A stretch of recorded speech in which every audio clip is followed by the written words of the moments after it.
welcome back to another episode of Critical Trigger. This week, our special guest is none other than QK streamer extraordinaire, Kokorin. What's going on, Coco? It's going well. Just finishing uploading some stuff for YouTube for the league. So finally got a chance to rest. Finally got a chance to rest. I see. And as I mentioned, you are a streamer. Really quick, what is your streaming schedule as well as streaming channel? So my streaming channel is Kokorin TCG. That's Coco with a Rin at the end of it, and then TCG is in all caps, all one word. I do Vanguard Zero content, and Vanguard Zero can get a little stale sometimes, so I've been looking for other outlets of games to play. Mainly that's been Among Us, but sky's the limit. I'll definitely continue to mainly stream Vanguard Zero, though. Okay, that's what's up. And I was in that last Among Us session. It was pretty fun and a nice change of pace from just fighting the 100th Narukami deck on ladder. Honestly, you know what they say, 2 plus 2 equals Coco. 2 plus 2 does equal Coco. If you was there at the Among Us stream, you get that joke. But that being said, this is the Vanguard podcast, so our focus will be on Vanguard. Right now, we are 1 week into the new meta. 1 week since the latest box drop with Jewel Knights and Magus and Celestials and Bermuda. What are your thoughts on the current meta? So, because I've been hosting a lot of tournaments in the QK server since June, I've really gotten to see the meta not only from a bird's eye perspective as a commentator, as a streamer, and as a TO, but I also play ranked and I also try to enter at least one tournament a week myself, so I also get to kind of partake in the gulag as well. And I feel like with this meta, it's still a lot of the old decks really dominating. If you take a look at what's really winning, you see a very high top 8, top 4 grand finals conversion rate of decks like Aquaforce and other decks like, I guess Spike Brothers is up there too, and even OTT. And I think OTT is just one of those weird ones. It's kind of a staple in this meta where you, as an OTT main, I'm kind of gaslighting my own deck, I guess. But just being able to confirm your whole entire deck by turn 4 is super potent, and any deck with that kind of strategy will be able to keep up with decks like Glory Maelstrom that can nullify your PGs and Eradicators that can kind of nullify your intercepts. But decks like Eradicators, Jewel Knights, they're really good, they're really explosive, but they don't have a very high conversion rate you're going to notice in a lot of events that you enter. So really, if you're trying to win events, you still play Aquaforce, still play those old, really good decks. Those are really what feels like it's going to get you those wins still. Okay. And you said you are going to be doing a meta breakdown soon on your YouTube channel, which I will have linked in the description, as well as the QK server. I'll link that in the description as well. But you're going to be doing a meta breakdown, right? Yeah, that is the plan. The QK League is officially going to start doing 5 tournaments a week, which is quite the influx. It's quite the increase from doing 3 tournaments a week, but between those 5, we should have enough data to actually give people concrete results on what's actually performing. So hopefully that goes well. All right, and we will definitely get into that tournament scene that QK is really leading the charge on in just a little bit. But firstly, for anybody who does not know, QK is the abbreviation or the clan tag of Quatre Knights. And who is the leader? So the leader is D2P. He's currently doing other ventures right now. So D2P will always be the leader. He will always be the founder of QK. But me and Kogi have been really keen on making sure that everyone in QK is doing okay, and D2P is still around, kind of like that larger big brother parent figure, just kind of checking up on the members, making sure everyone's doing okay. And how did QK form? So back in, was it late May to June? It was QK AK-47, or you guys may also know them as QK Reiji. QK, not D2P, who is the current founder and leader of QK. TFP Shark, who is also a secondary member of QK, but mainly a TFP member. Myself, and I believe one other member. I cannot remember their name right now. But there was a final phase team tournament, 3 main members and a sub, and D2P and AK are best friends in real life, and they needed other players to play. At the time, I had just gotten into the game. I was about 3 weeks in, had just got second place in final phase of server back when people like the Mori Cowboys were still hosting events in final phases server. I got second place. I was feeling really high and mighty about my OTT and tried to get a spot on that 4-member group. I ended up losing to Shark pretty badly in a 2-1 scenario. So Shark, AK, and D2P went on to, I believe, get top 16. I was their trusty sub, though, and ever since, the QK boys have been together. Okay, and you've added more members since then, right? Yeah, so currently the QK team, just QK members, is about 25. We are also in a very loose alliance. Most people probably wouldn't know, but we are good friends with a lot of the teams in the Vanguard Zero scene, but we do have a loose alliance, kind of semi-conjoined team with the LBXX group. You guys may know their players like LBXX Alex or Renovis, and there's a couple other really big names in there as well. Yeah, Renovis was in circuit number 20's grand finals, so the last circuit's grand finals versus Nut. Yeah, they actually just won one of the events last week for QK.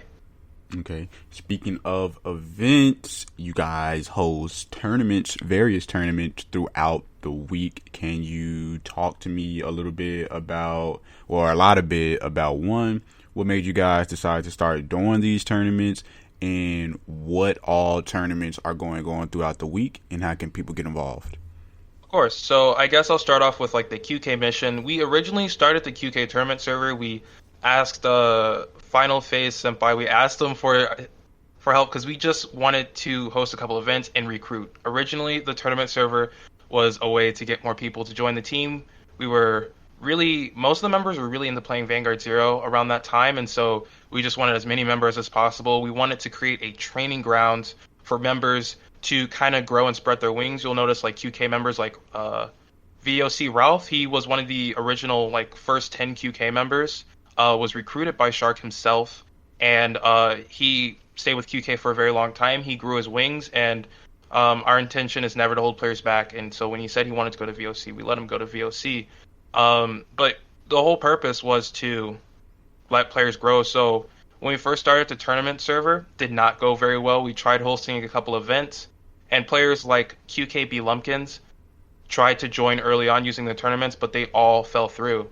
I believe I actually got inspired by your event, your Vanguard circuit you do every Friday, and I thought it was a really cool event. I had signed up for 2, didn't show up for one of them, and I said I wanted to do the same thing.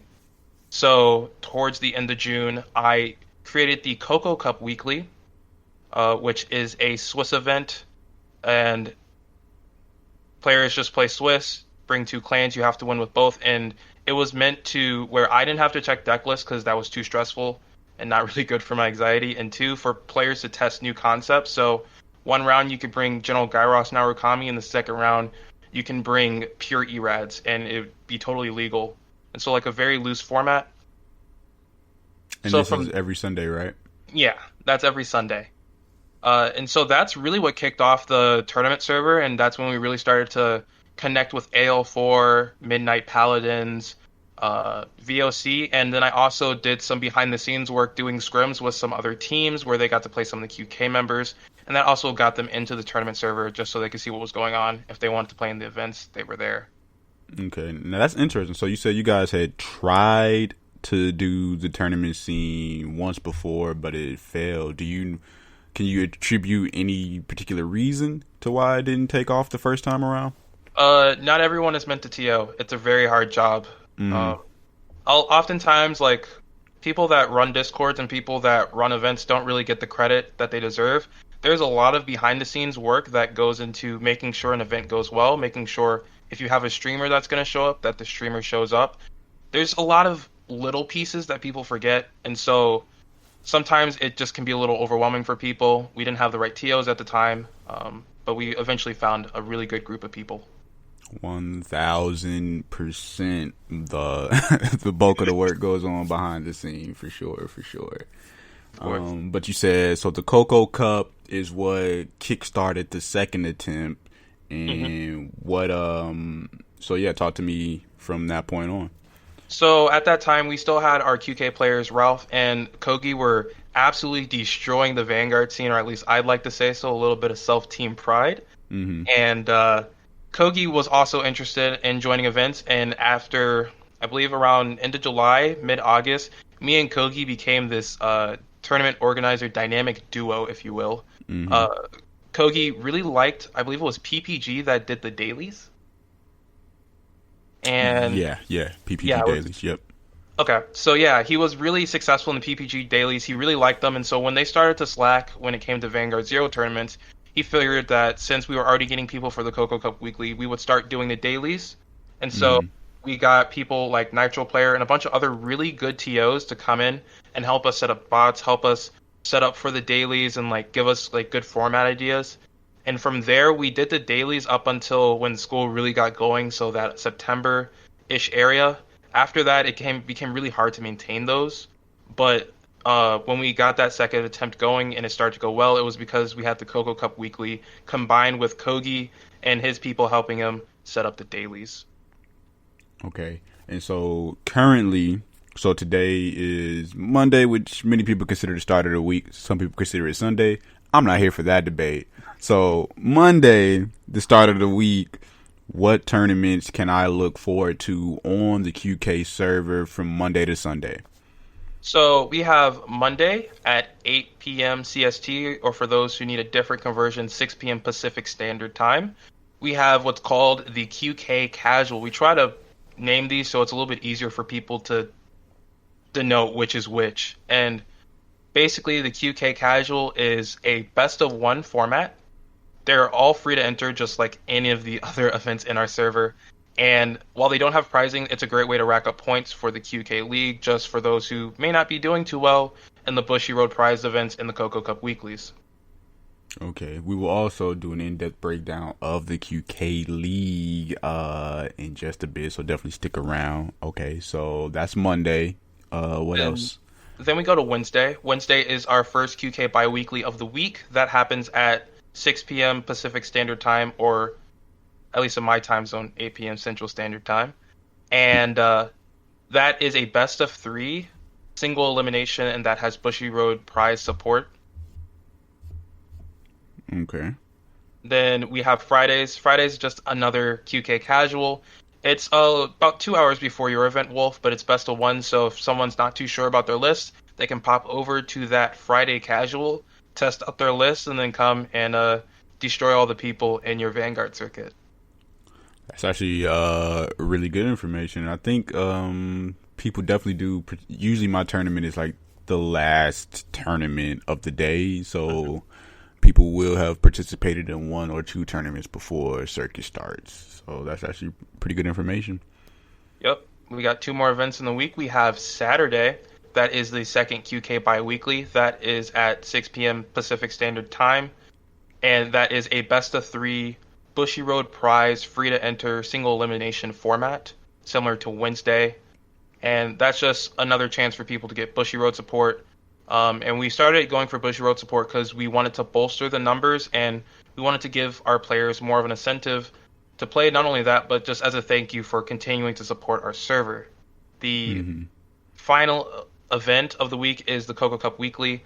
I've been hosting that for 21 weeks. We now have a $5 cash prize, or that gifted Twitch sub if you really enjoy my channel and or don't have PayPal. And that is a Swiss bracket.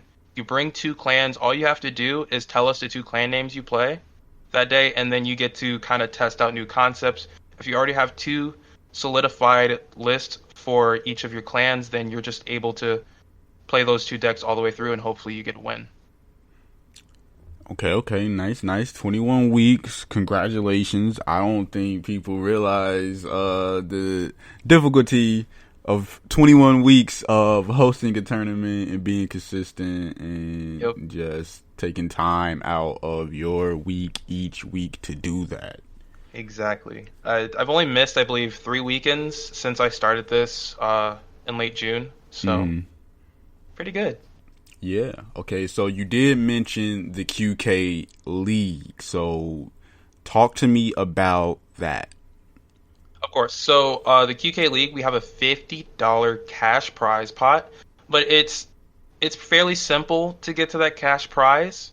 Basically, all you have to do is enter any of our events through the week. It can be the casuals, it can be the Bushy Road supported events, it can be the Coco Cup Weekly, and similar to how the Morikawa server did their circuit, you get points for entering the events. So if you just enter, you don't get top four, then you get 1 point. Not bad, not good. Okay. If you really Yep. quick. So how can you tell the difference between someone maybe who is just entering the tournament and not really part of the QK League versus someone who is? Is there a sign up, or once you enter in a QK event, do you just automatically track their points? Once they enter, they're automatically tracked. So if you join week 3, hey, you're getting points. Okay, and just enter the tournament. There's no specific place to sign up for the league, or is there? We do have an early sign up. There's a lot of channels though, so the simplest thing you can do is sign up to an event. Maybe tell us in the general chat that you're interested, so we have our ears and eyes out looking for your tag, and smooth sailing from there. Okay, and you said $50 prize pot, and what's the easiest path to get there? So basically, back to the points. 1 point just for entering, 2 points if you get into that top 4 cut, and then 3 points if you are able to win an event. This is assuming that the event you're entering is below 32 players. If we manage to break that cap, then the points start to scale. So it's really important that you tell everyone you know that is interested in these kind of things to come and join, so that way if you end up beating them and winning the event, you get way more points than you normally would. But basically, you're just going to try to enter as many events as possible. And the top 8 players at the end of the month will be able to play in a top 8 best of 3 single elimination bracket for that top cut. They'll be split amongst the top 3 placing players. And of course, even if you don't get the prize pot, we still have a ton of prized events like the Bushy Road prize events and the Coco Cup Weekly, where you can steal my $5 lunch money. So even if you don't get to that top 8 cut, there's still stuff to be gained. Yeah, that is true. Bushy Road packs, $5.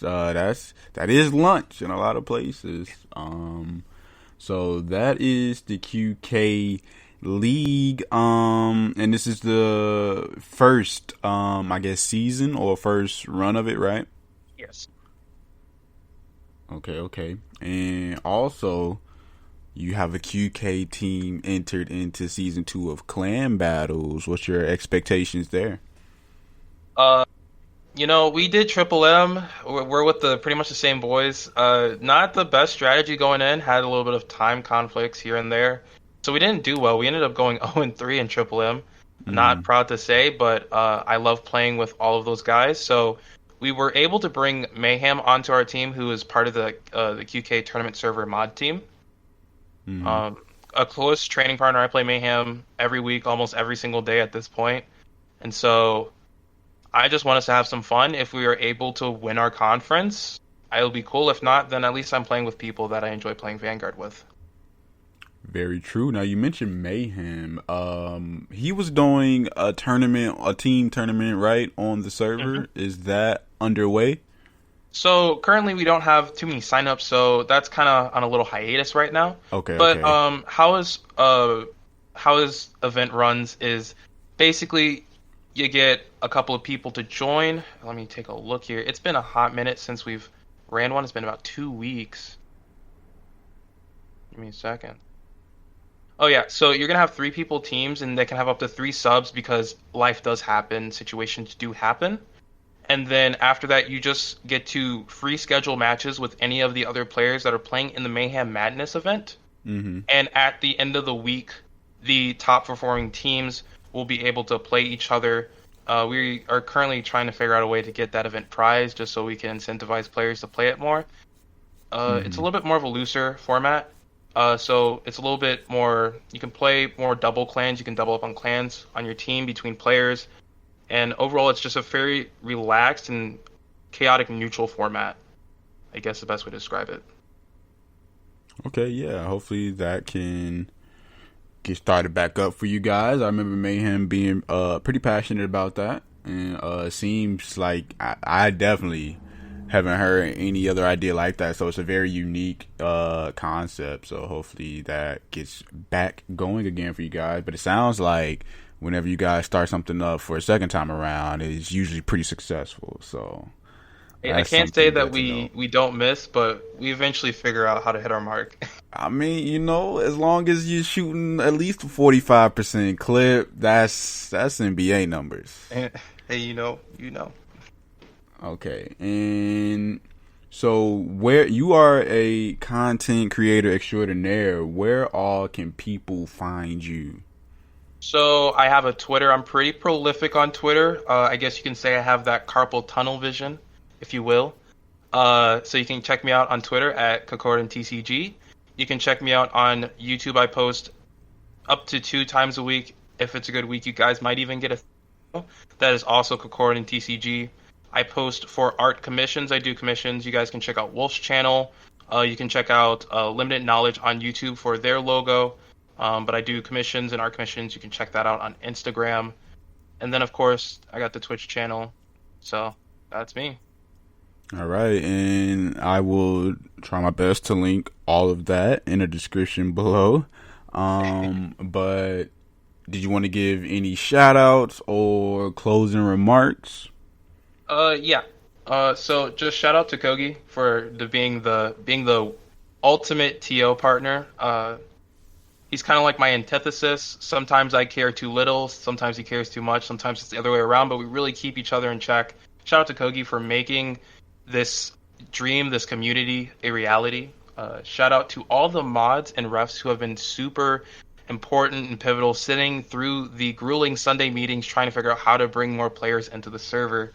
Shout out to the streamers like Wolf the Legend, Juicy Gaming, Fox Spirit Sama, and anyone who has ever just helped us stream these Bushiroad events on short notice.